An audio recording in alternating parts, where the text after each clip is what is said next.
თუშენი დაავადებული ბავშვების მშობლების პროტესტი გრძელდება, მას შემდეგ რაც მათ საპატრიარქოში მიღებაზეც უარი უთხრეს. ქართული ოცნების მთავრობისგან წამლის შემოტანაზე უარის, მათი გაშავების კამპანიისა, თუ პროტესტის ნორმალურ პირობებში აკრძალვის ფონზე, მშობლებს უნდოდათ თავიანთი შვილებისთვის დალოცვა მიეღოთ მაღალი რანგის სასულიერო პირებისგან, მაგრამ იქიდან შეუთვალეს, რომ საპატრიარქოს ცხელ ხაზზე უნდა დარეკონ. მანამდე კი მშობლებს ბიძინა ივანიშვილის რეზიდენციასთან უნდოდათ პროტესტის გამართვა, მაგრამ პოლიციამ ამისი უფლებაც არ მისცა. მარიამ ლეკიაშვილი ესაუბრა მშობლებს და მოგვიყვება რა მოლოდინები და რა გეგმები აქვთ მათ.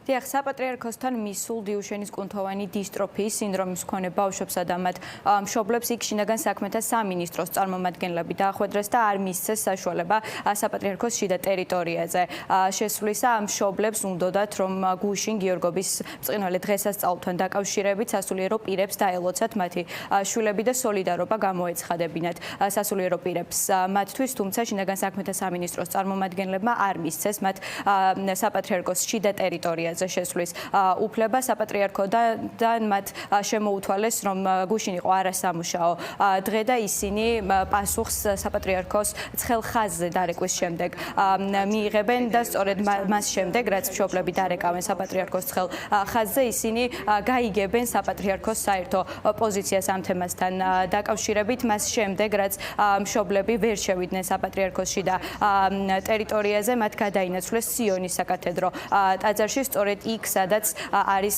უწმინდესისა და უნეტარესი საქართველოს კათოლიკოს პატრიარქის ილია მეორის სამუდამო განსასვენებელი.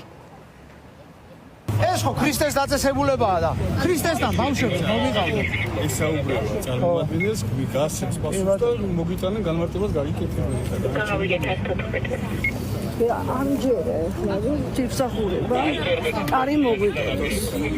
ლოცვად მოვიდა ბავშვების, ხო შეიძლება ადამიანებო რო შევიდეს არა, ჯერ ბრძანებას ელოდებიან. მოთმენილი გვაქვს, ძმა, ამდენი ხანი ავით.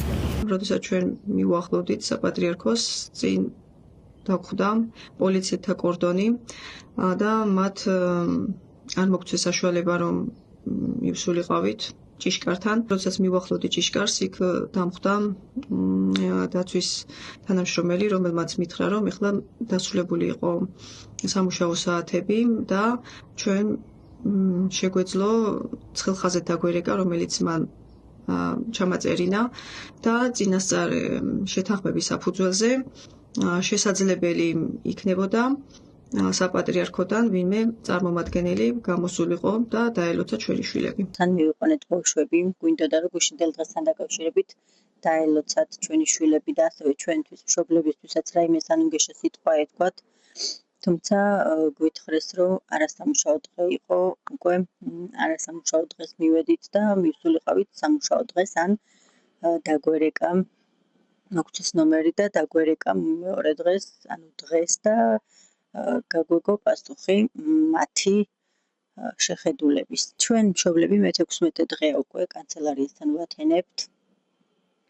კანცელარიიდან არავის არ გასჩენია იმის სურვილი, რომ გამოსულიყო და უბრალოდ მშობლებს დალაპარაკებოდა, თუნდაც ენუგეშა და თუნდაც ეკითხა მათი შვილები როგორ იყვნენ.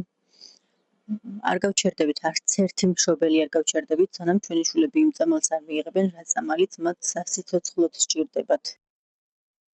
დიუშენის კუნთოვანი დისტროფიით დაავადებულ ბავშვებს, მათ მშობლებსა და ოჯახის წევრებს სოლიდარობას უცხადებს საქართველოს მეხუთე პრეზიდენტი სალომე ზურაბიშვილიც. მან მიმართა ევროკავშირის ელჩს, ასევე ევროკავშირის ჯანდაცვის კომისარს და სთხოვა, რომ დაუდგნენ გვერდში ამ ადამიანებს და გაუწიონ მათ დახმარება, რომ მიიღონ ამ ადამიანებმა ის მედიკამენტები, რომლებსაც ისინი ითხოვენ. მან ასევე განაცხადა ისიც, რომ 9 მაისს ევროპის დღეს მისი წარმომადგენლები ევროკავშირის ელჩს განცხადებას მიუტანენ სწორედ ამ მოთხოვნით, რომ დაეხმარონ ამ მშობლებს მედიკამენტების მიღებაში.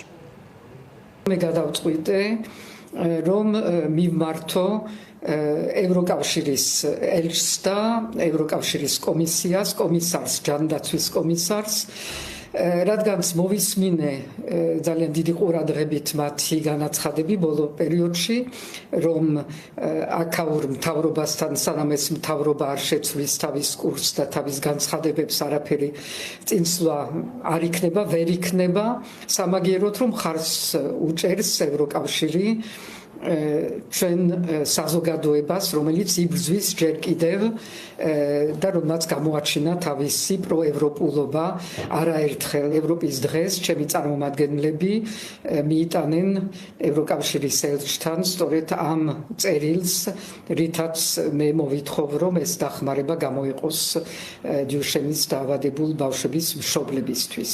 და ძალიან დიდი იმედი მაქვს, რომ ეს არ დარჩება უპასუხოდ.